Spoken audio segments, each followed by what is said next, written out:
એટલે લિંગોની વંદના છે. ક્યારેય દેવાલય શિવાલય જાઓ તો લિંગાષ્ટકનો પાઠ કરો.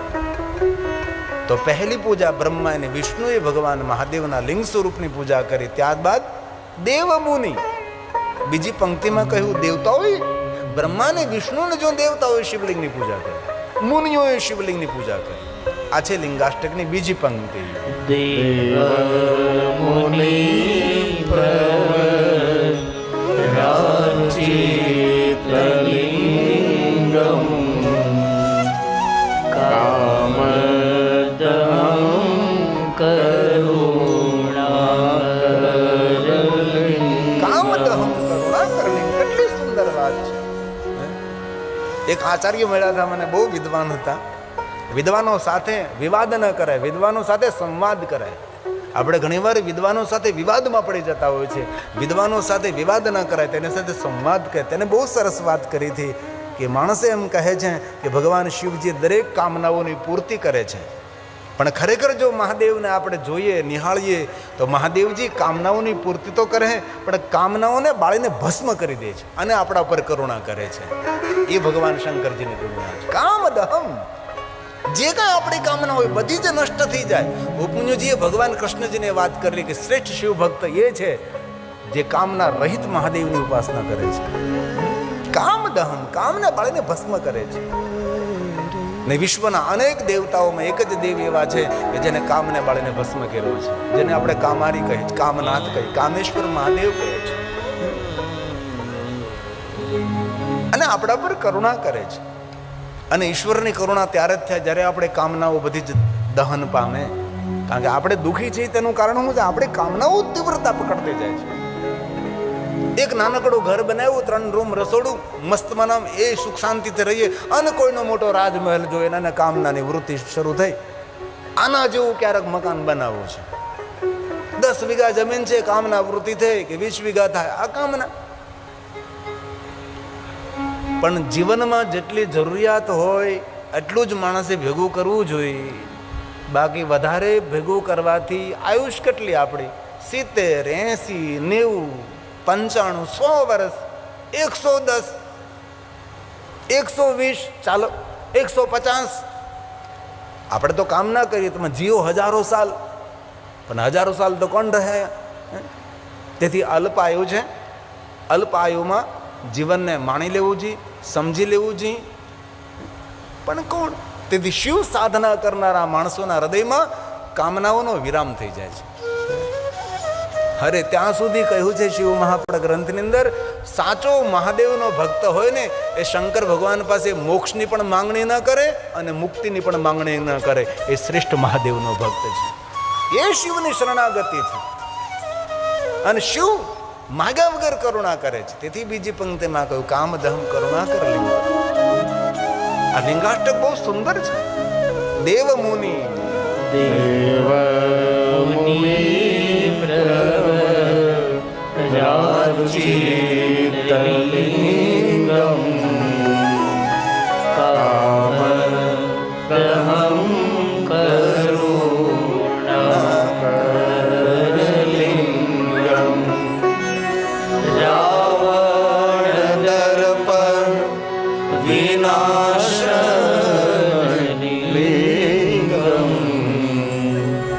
તત્પ્રણમામિ સદા શિવલિંગમ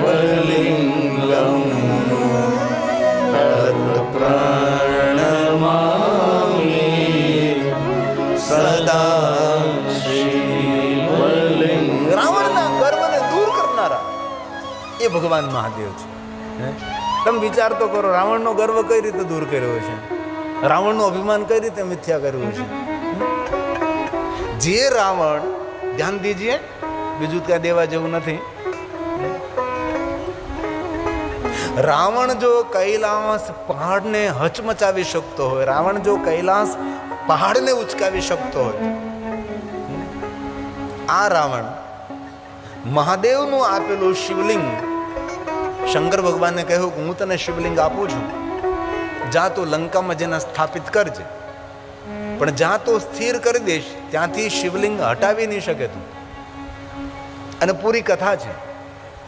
જે વૈદ્યનાથ મહાદેવની વૈજનાથ મહાદેવ, કારણ કે વૈદ્યનાથ એ વેદ ઋષિથી સ્થાપેલું શિવલિંગ છે.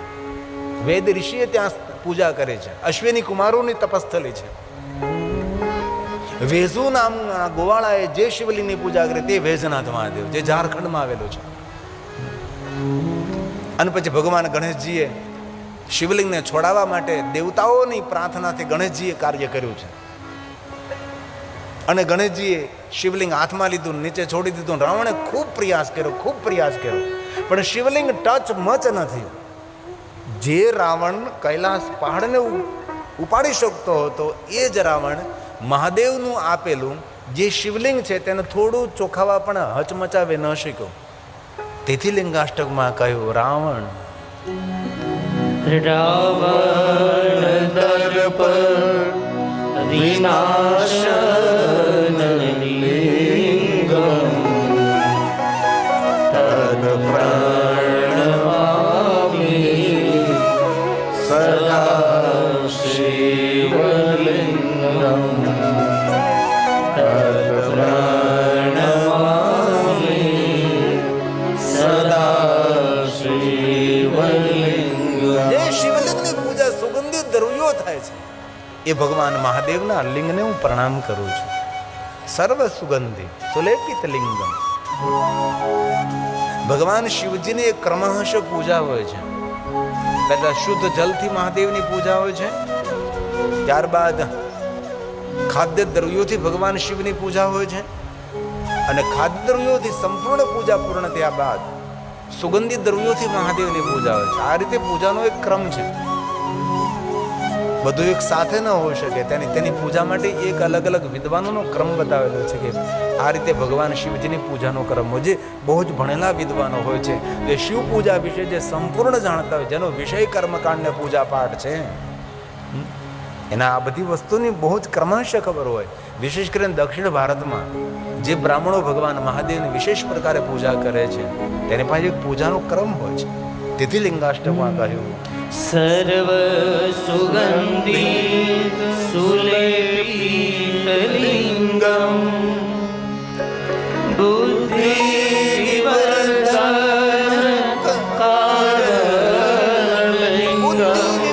કારણ લિંગમ સર્વ સુગંધી સુલેપિત લિંગમ. શું આપણા ગ્રંથમાં કહ્યું, જે કોઈ મનુષ્ય શર્કરા મિશ્રિત ગાય માતાનું દૂધ મહાદેવને ચડાવે તેની બુદ્ધિની શુદ્ધિ પણ થાય અને બુદ્ધિની વૃદ્ધિ પણ થાય. પણ કઈ ગાય માતાનું દૂધ, કઈ રીતે દૂધ, કયું દૂધ, પોલિથીન થેલીનું નહીં, ભેંસનું નહીં, તેની પણ એક પૂરી પ્રક્રિયા છે. કેવું દૂધ, ક્યારે દોયેલું દૂધ અને કોના ઘરનું દૂધ ને કોણે લાવેલું દૂધ, તેની પણ એક બહુ પ્રક્રિયા મોટી છે. તેથી બુદ્ધિની વૃદ્ધિ કરનાર, બુદ્ધિની શુદ્ધિ કરનાર ભગવાન મહાદેવની પૂજા છે. સર્વ સુગંધી સુલેપિત લિંગમ બુદ્ધિ વિવર્ધન કારણ લિંગમ.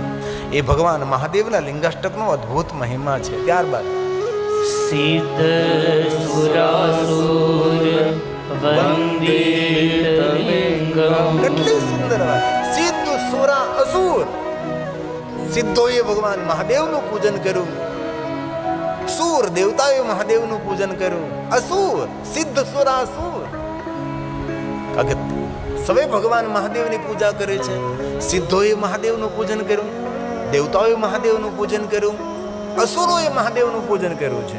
તેથી કહ્યું, જે સિદ્ધોએ શિવલિંગની પૂજા કરી, દેવતાઓએ જે શિવલિંગની પૂજા કરી, અસુરોએ શિવલિંગ, અનેક શિવલિંગો એવા છે કે અસુરો દ્વારા સ્થાપિત છે, રાક્ષસો દ્વારા સ્થાપિત ભગવાન મહાદેવનું લિંગ સ્વરૂપો છે. તેથી લિંગાષ્ટકમાં કહ્યું, સિદ્ધ સુરાસુર વંદિત લિંગમ પ્રણમામિ સદા શિવલિંગમ પ્રણમામિ સદા શિવલિંગમ. રાજા મહારાજાઓ સોના, ચાંદી, હીરા, મોતી, જવેરિયાતથી ભગવાન શિવની પૂજા કરે. ભગવાન મહાદેવને સોનાથી ભગવાન શિવની પૂજા, હીરા મોતી જ્વેરિયાતથી મહાદેવનો અભિષેક કર્યો છે. આવી રીતે રાજા મહારાજાઓ મહાદેવની પૂજા કરતા હતા.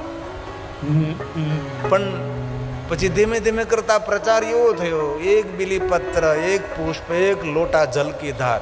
શિવાલયમાં કાંઈ આવ્યું જ નહીં, બોલો, એટલું જ ખાલી આવ્યું. એક લોટા જલકી ધાર, એક પુષ્પ ને એક બીલીપત્ર, એને સિવાય કંઈ જરૂર. આવો પ્રચાર થયો. લોકો શિવાલયમાં કાંઈ પણ લઈ જતા બંધ થયા. બાકી આપણા શિવાલયો હજી પણ તમે દક્ષિણ ભારતના શિવાલયો જુઓ, કેવી સમૃદ્ધિ, કેવી જાહો જલાલી, કેટલું સુવર્ણ છે શિવાલયોની અંદર. એક એક શિવાલય તમે દક્ષિણ ભારતના જુઓ તો કેટલું સુવર્ણથી ભરેલા શિવાલયો છે. અને આપણે પ્રચાર જ એવો કર્યો કે શિવજીને કાંઈ જરૂર જ નથી, એક લોટો ચડાવી દો, એક પુષ્પ ચડાવી દો, એક બીલોપત્ર ચડાવી દો.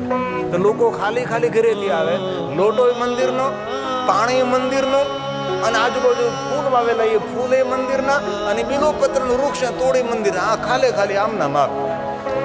આ સ્થિતિ શિવાલયોની થઈ. નકર અમારા ગિરિપુરી ભારતોની કાંઈ જાહો જલાલી ઓછી હતી.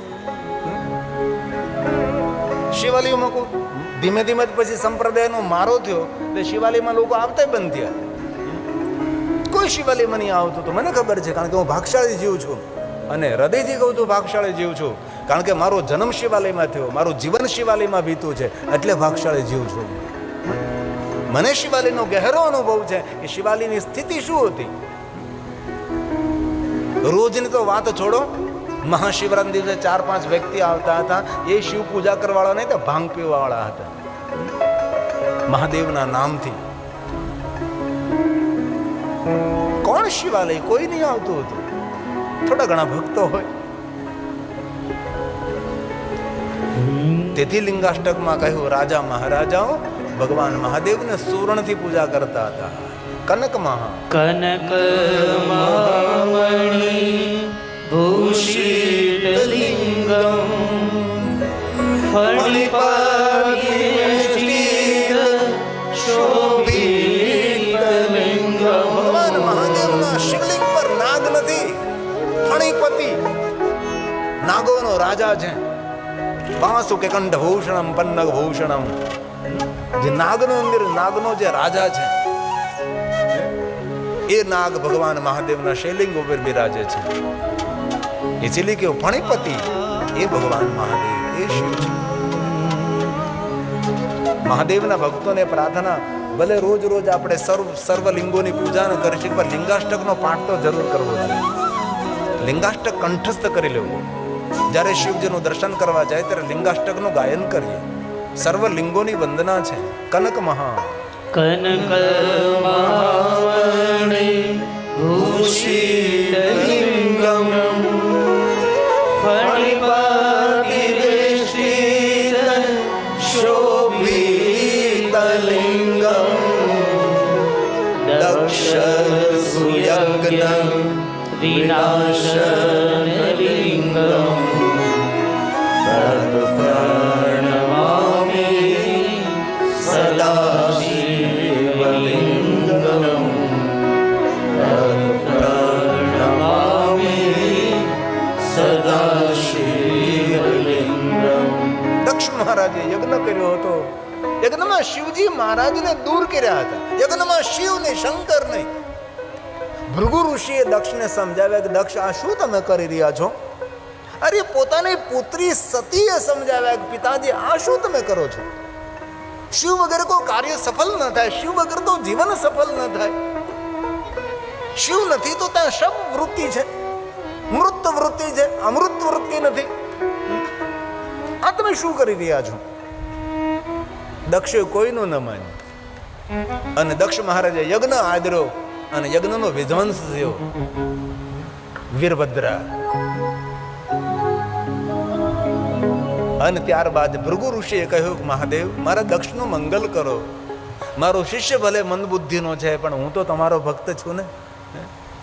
અને એક વાત યાદ રાખજો, દેવ ને મહાદેવ જ્યારે આપણું અહિત કરવા લાગે ત્યારે સદગુરુ આપણું હિત કરનારો નીકળે છે. તેથી સદગુરુનું સાનિધ્ય બહુ આવશ્યક છે.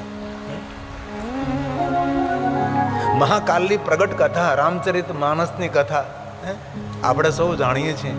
કાકભૂષણજી મહારાજ ગુરુજીનો અનાદર કરતા હતા. શંકરનો કોપ થયો તો પણ ગુરુજીએ શિવજીને કહ્યું, ગમે તો મારો સાધક છે. અવિવેકી પોતાના શિષ્ય માટે સદગુરુએ પ્રાર્થના કરે છે. ક્યારે કોઈ પૂછે આપને રુદ્રાષ્ટકનું ઉદ્ગમ સ્થાન કયું, તો ઉજ્જૈન મહાકાલેશ્વર મહાદેવ છે. જે લિંગોમાં સેનાપતિ લિંગ છે, જે સેનાપતિ લિંગ છે, સેનાપતિ લિંગ છે, એ રુદ્રાષ્ટકનું જન્મસ્થાન છે. મહાકાલેશ્વર ઉજ્જૈન, શિવપ્રિયા શિપ્રા નદીના તટ પર સર્વ લિંગોમાં એ સેનાપતિ છે. એ ઉગ્ર લિંગ છે, એ તામસ છે. બારે બાર જ્યોતિર્લિંગોની ઉર્જા. આજ કોઈ કહેતું તો મારા સંગીતકાર ભાઈઓને કે બાપુને કહેજો કે આ કથામાં જ્યોતિર્લિંગની કથા કહે. અરે 7 દિવસમાં જ્યોતિર્લિંગની કથા ન થાય, 9 દિવસમાં ન થાય. જ્યારે લિંગ સ્થાનમાં મેં જઈને ત્યારે વિશેષ પ્રકારે જ્યોતિર્લિંગો ઉપર પ્રકાશ કર્યો. 9 દિવસમાં 12 જ્યોતિર્લિંગની કથા હું કદી કહેતો જ નથી, ખાલી પ્રણામ કરી લો. પણ લિંગ સ્થાનમાં જ્યારે કથા હોય, આવતા વર્ષે કાશી વિશ્વનાથ પણ કથા છે, જે લિંગ સ્થાન છે.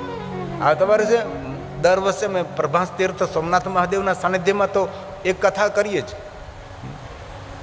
આ વર્ષે પણ 15 ફેબ્રુઆરીની આસપાસ અમારા ઉમેશ નંદા જામનગર પરિવાર દ્વારા કથાનું આયોજન થયેલું. આવતા વર્ષે પણ સોમનાથ મહાદેવના સાનિધ્યમાં ફેબ્રુઆરી મહિને આસપાસ જ સાગર દર્શનમાં ભગવાન મહાદેવની કથા છે. અને જ્યારે પ્રથમ જ્યોતિર્લિંગના સાનિધ્યમાં ભગવાન મહાદેવની કથા જ્યારે થાય છે, ત્યારે એ સોમનાથ મહાદેવનું સમગ્ર ટ્રસ્ટી મંડળ, સોમનાથ મહાદેવના જનરલ મેનેજર ચાવડા સાહેબ, અમારે વ્યવસ્થાપક જીતુપુરીજીનો અને સોમનાથના સ્થાનિક કાર્યકરોનો ખૂબ અમને સહયોગ રહે છે. તેથી દરેક સોમનાથની કથા સફળતાને પ્રાપ્ત થાય છે અને સોમનાથ મહાદેવના આશીર્વાદથી સફળ થાય છે. તો ક્યારે જ્યોતિર્લિંગો ઉપર કથાનું શ્રવણ કરવું હોય, તો ત્યારે જ્યોતિર્લિંગોમાં જ્યારે કથા હોય ત્યારે આપ જરૂર આવી શકો છો. રોકાવ 9 દિવસ.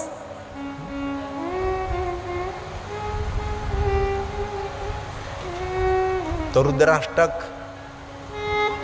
એ મહાકાલેશ્વર મહાદેવના સાનિધ્યમાં ગુરુનો અપરાધ કર્યો કાકભૂષણજી. શંકરજી કો મેં તો સદગુરુનો અપરાધ કરે છે. જેને તેને પાળો પોષો તું નજરઅંદાજ કરે છે. અને ત્યારે પોતાના સાધકનું મંગલ કરવા માટે, અને આશા રાખું છું આમાં સૌને રુદ્રાષ્ટક કંઠસ્થ હોય છે, જે તુલસીનો પ્રસાદ છે.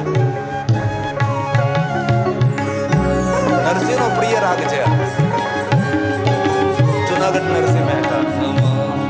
સમીશાન નિર્વાણ રૂપમ વિભુ વ્યાપકમ બ્રહ્મ વેદ સ્વરૂપમ નિર્ગુણમ નિર્વિકલ્પમ નિરેહમ ચિદાકાશ વાકાશ વાસં ભજે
अशूलनिर्मूलनं शूलपाणि भजेऽहं भवानी पतिभावगम्यं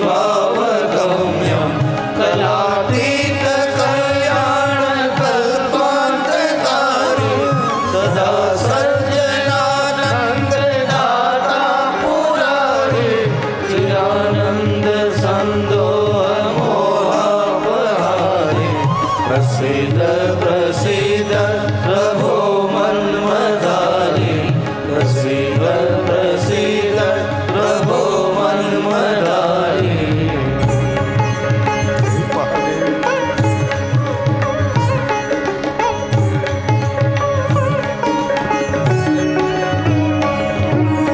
यावत्कुमारनाथ पादारविन्दं भजन्ति लोके परेवानराणां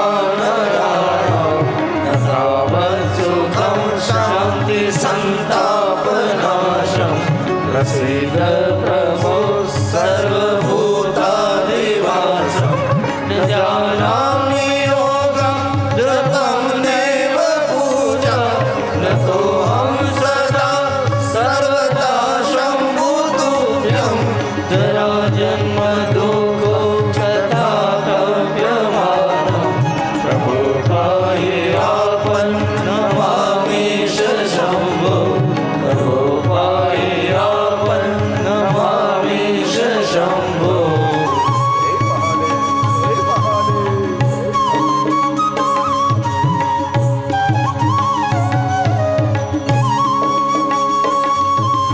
હે મહાદેવ, હે મહાદેવ, હે મહાદેવ.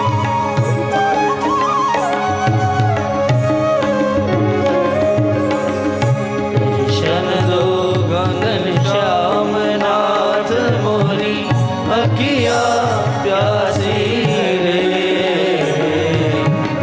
दर्शन दो घनश्याम दर्शन दो घनश्याम રાષ્ટ્રકવિદં પુણ્યં. रुद्राष्टकमिदं प्रोक्तं विप्रेण हरतु ये पठन्ति नरा भक्त्या तेषां शम्भो प्रसीदति इति श्री गोस्वामी तुलसीदास कृतं रुद्राष्टकं सम्पूर्णम्.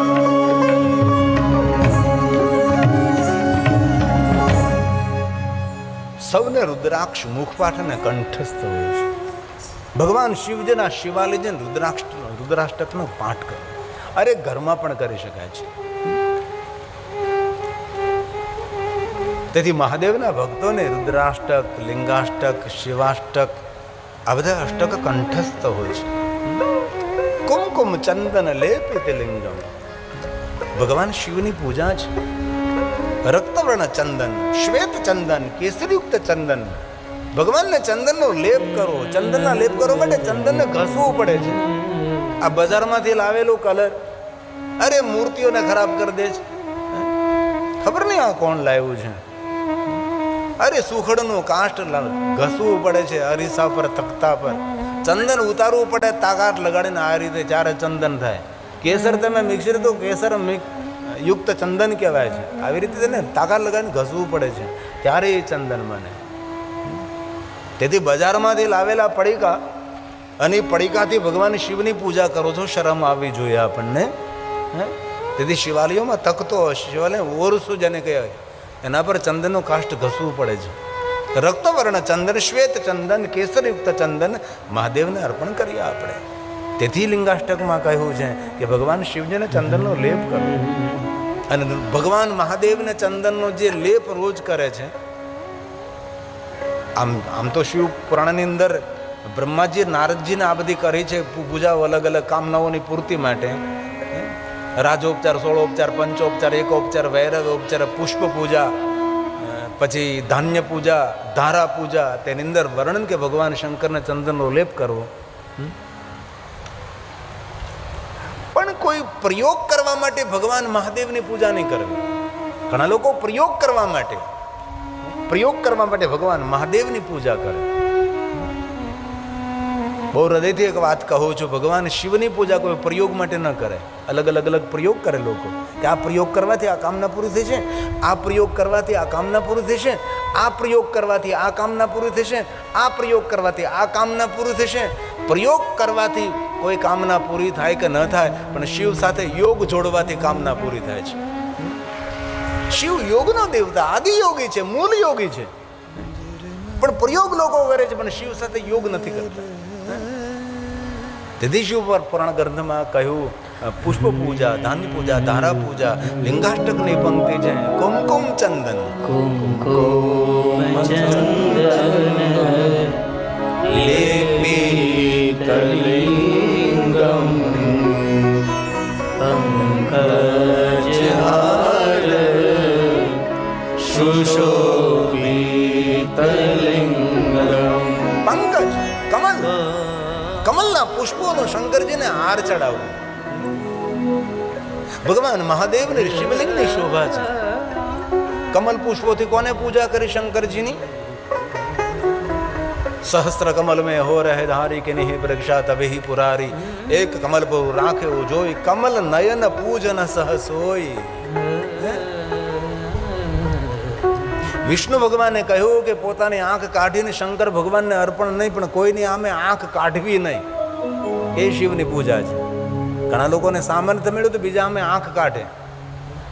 જેની આંખોમાં નિર્મલતા અને કરુણતાનો ભાવ થાય છે, એ આંખે ભગવાન મહાદેવનું દર્શન કરવું સમજી લેવું. આંખોમાં કરુણતા હોય, નિર્મલતાનો ભાવ હોય છે. આંખ આપણી શિકારીની, વિકારીની, આપણી આંખ ભિખારીની હોવી જોઈએ. આજે લોકોની આંખો ભિખારી છે, શિકારી છે, વિકારી છે. આપણી આંખ કેવી હોવી જોઈએ? તો કે ભીંજાયેલી આંખો હોવી જોઈએ. જે રામજીની આંખો ભીંજાયેલી છે, કૃષ્ણની આંખો ભીંજાયેલી છે, વિષ્ણુ ભગવાનની આંખો ભીંજાયેલી છે, અને મારા મહાદેવની આંખો તો હંમેશા નિતરતી ને જર્જરતી આંખો ભીંજાયેલી છે. કરુણાનો દેવ છે ભગવાન શંકરજી. અને જેટલા મહાદેવના ભક્તો જોવો ને તમે જોઈ લેજો, એની આંખો ભીની હોય છે. એ કોરી આંખોવાળા ભગવાનની પૂજા ન કરે. જેની આંખોમાં આંસુ સવાયેલા હોય ને, એ જ ભગવાન મહાદેવનો ભક્ત હોય છે, જેની આંખોમાં કરુણતા હોય છે.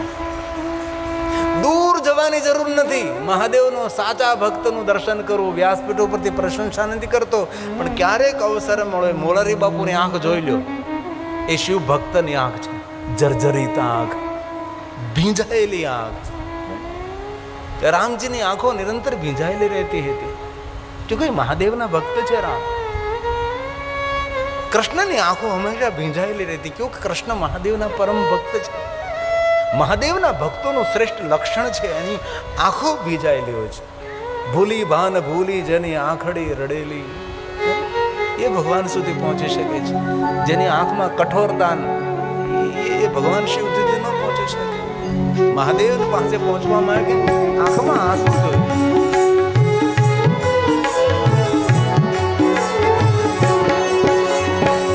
ભક્તિની વાતો જેના દિલમાં રમેલી, ભક્તિની વાતો જેના દિલમાં રમેલી, ભૂલી પાન ભૂલી જેની આંખડી રડેલી, ભૂલી પાન ભૂલી જેની આંખડી રડેલી, ભક્તિની વાતો જેના દિલમાં રમેલી.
ભક્તિનો ભેદ કોઈ વિરલા રે જાણે રુદિયા વેંધાણા જેના વચનો ન માણે પ્રીત જુઓ ચંદ્રને ચકોરની વખાણી પ્રીત જુઓ ચંદ્રને ચકોરની વખાણી હરિદાસ જળ વિના વિનતો મરેલી હરિદાસ જળ વિના વિનતો મરેલી. એક સાહિત્યકારે બહુ સરસ વાત કરી હતી.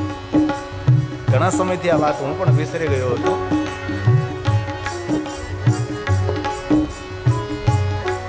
કારણ કે સાહિત્યકાર કવિ હોય, કોઈ પણ બોલાવી શકે, કોઈ પણ સાથે વાત કરી શકે. જળ ચેતન સાથે, ગગન અગન સાથે, ઝાડ પહાડ સાથે, સજીવ નિર્જીવ સાથે કવિ વાતો કરી શકે છે. કારણ કવિ દરેકને વાચા આપી શકે છે, દરેકને બોલાવી શકે છે, ફૂલો સાથે વાતો કરે. હમણાં કોઈ મને ફૂલ ઉપર સુંદર મજાનો એક લેખ લખીને આપ્યો હતો. કોઈ ભગવાનનો ભક્ત ફૂલને જ્યારે તોડવા જાય છે અને ફૂલની જે વેદના પ્રગટ થાય છે, ફૂલ એમ કહે છે, ભાઈ હું શિવજીના સાનિધ્યમાં છું, મને સુગંધ ફેલાવે છે, મને મહેકવું છે, મને ખીલવું છે, મારે રહેવું છે, આજ મારા માટે શિવલોક છે. મને શા માટે આથી તું તોડીને ત્યાં લઈ જાય છે ભાઈ? આજ મારા માટે શિવસ્થાન છે. ફૂલ અને ભક્તનો સુંદર સંવાદ કોઈ કવિએ મને લખીને આપ્યો હતો. ગાંધીનગરમાં ઘણા સમય પહેલા કથા હતી. કોઈ ક્ષત્રિય મહાદેવનો પરમ ભક્ત, નામ તો મને યાદ નહીં રહ્યું, ઘણો સમય થયો તેને. એ માણસે બહુ સરસ મને વાત કરી હતી કે બાપુ, ભગવાન શિવનો પરમ ભક્ત છું, પણ મારા હાથથી મેં કોઈ દી ફૂલ નથી તોડ્યા. કારણ કે ફૂલ તોડવું એ પણ એક હિંસા છે, તેથી મેં કોઈ દી ફૂલ તોડીને ભગવાનને ચડાવ્યા નથી. આ ક્ષત્રિયનો દીકરો હતો, મહાદેવનો પરમ ભક્ત. ઘણા સમયથી એનું મિલન, પણ આવો કરુણાથી ભરેલો માણસ હતો, મને ગમ્યું.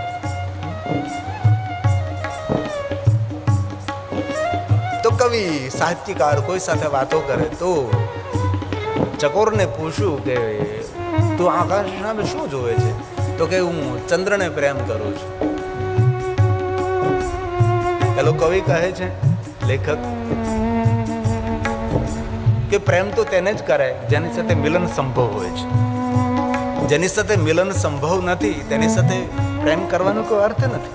નહીં નહીં, મારો સાચો પ્રેમ, મારો હૃદયનો પ્રેમ છે. આજને તો કાલ ચંદ્ર સાથે મારું મિલન થશે. વ્યર્થ વાતો નહીં કર. પ્રેમની પરાકાષ્ઠા ત્યારે જ આવે છે જ્યારે પ્રેમી સાથે સંપૂર્ણ મિલન થાય છે. અને મનોવિજ્ઞાનનું એક લક્ષણ છે, કોઈ પ્રત્યે પ્રેમ હોય તો જ્યાં સુધી સ્પર્શ ન થાય ત્યાં સુધી પ્રેમની પરાકાષ્ઠા ન આવે. મિત્ર સાથે પ્રેમ હોય તો મિત્રને જ્યાં સુધી તમે ગળે ન લગાડો ત્યાં સુધી મિત્રની પ્રેમ, ભાઈબંધના પ્રેમની પરાકાષ્ઠા ન આવે. દીકરીના બાપ ઉપર પ્રેમ હોય, પણ દીકરીના પ્રેમની પરાકાષ્ઠા ત્યારે જ આવે છે જ્યારે દીકરી બાપને દુખણા લે છે, ત્યારે દીકરીના પ્રેમની પરાકાષ્ઠા આવે છે. બાપ જ્યારે દીકરીના માથા પર હાથ મૂકે છે, સ્પર્શ વગર પ્રેમની પરાકાષ્ઠા ન થાય.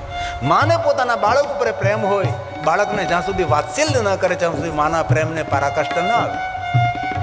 પોતાના બાળકને ચુંબન કરે, વહાલ કરે ત્યારે માના પ્રેમની પરાકાષ્ઠા આવે છે. અને શિષ્યનો પ્રેમ ગુરુ પ્રત્યે હોય, શિષ્યના પ્રેમની પરાકાષ્ઠા ત્યારે જ આવે છે. શિષ્ય જ્યારે ગુરુદેવના ચરણ સ્પર્શ કરે છે ત્યારે શિષ્યના પ્રેમની પરાકાષ્ઠા આવે છે. અને ગુરુના પ્રેમની પરાકાષ્ઠા ત્યારે જ આવે છે ગુરુ પોતાના શિષ્યના મસ્તક ઉપર હાથ મૂકે છે ત્યારે ગુરુના પ્રેમની પરાકાષ્ઠા આવે છે. મિલન વગર પ્રેમની પૂર્ણતા ન હોય. મિલન સંભવ બને તો જ પ્રેમ શક્ય રહે છે. પ્રેમની સીમા છે. તેથી કવિ લેખકે કહ્યું કે ચકોર, વ્યર્થ છે તારા પ્રયાસો, વ્યર્થ છે.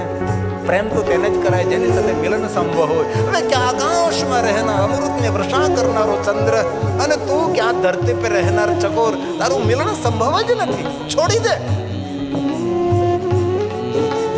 ચકોર કહે, નહીં, મારા પ્રેમ ઉપર મને પૂર્ણ ભરોસો છે. મારો પ્રેમ ખંડિત નથી, મારો પ્રેમ અખંડિત છે. આજને તો કાલ ચંદ્ર સાથે મારું મિલન થશે. જ્યારે કવિએ લેખક બોલાવે, ચકોર કહે, કઈ રીતે પ્રેમ, કઈ રીતે મિલન થશે? જ્યારે ચકોર કહે, મારું જીવન પર્યંત સવારથી સાંજ સુધી અને સાંજથી સવાર સુધી જ્યારે જ્યારે ચંદ્ર આકાશની અંદર હશે ત્યારે ચંદ્રની સામે હું તરસી નજરથી નિરંતર નિહાળતો રહે, ચંદ્રને જોતો રહીશ.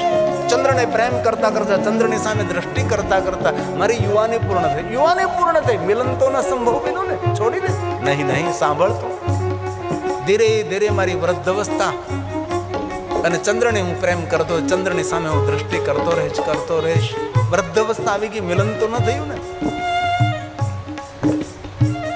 ચકોર કહે છે, સાંભળ ભાઈ, ચંદ્રની સામે મીટ માંડીને જોતો રહે, ચંદ્રની સામે પ્રેમની વર્ષા કરતો રહીશ. ચંદ્રને ખબર હોય કે ન હોય મને ખબર નથી, પણ હું હૃદયથી ચંદ્રને પ્રેમ કરું છું.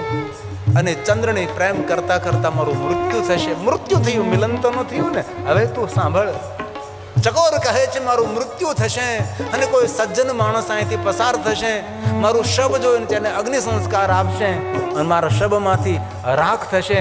અને ક્યારેક શંકરજી અહીંથી નીકળશે. શંકરજીને રાખ પ્રિય છે, ભસ્મ પ્રિય છે, વિભૂતિ પ્રિય છે. મારા શરીરમાંથી બનેલી ભસ્મ જ્યારે શંકરજી પોતાના મુઠ્ઠીમાં લઈ અને પોતાના ભાલમાં જ્યારે ધારણ કરશે ત્યારે ચંદ્ર સાથે મારું મિલન થશે. એ પંક્તિ પ્રીત જુઓ ચંદ્રને ચકોરની વખાણે, પ્રીત જુઓ ચંદ્રને ચકોરની વખાણે, હરિદાસ જળ વિના મિનતો મળેલી, હરિદાસ જળ વિના મિનતો મળેલી. ભૂલી ભાન ભૂલી જઈને આખડી રડેલી, ભૂલી ભાન ભૂલી જઈને આખડી રડેલી. ભક્તિની વાતો જેના દિલમાં રમેલી, ભક્તિની વાતો જેના દિલમાં રમેલી, ભક્તિની વાતો જેના દિલમાં રમેલી. કુમકુમ ચંદન લેપિત લિંગમ. ભગવાન શિવ પર કોઈ પ્રયોગ નહીં, યોગ કરો.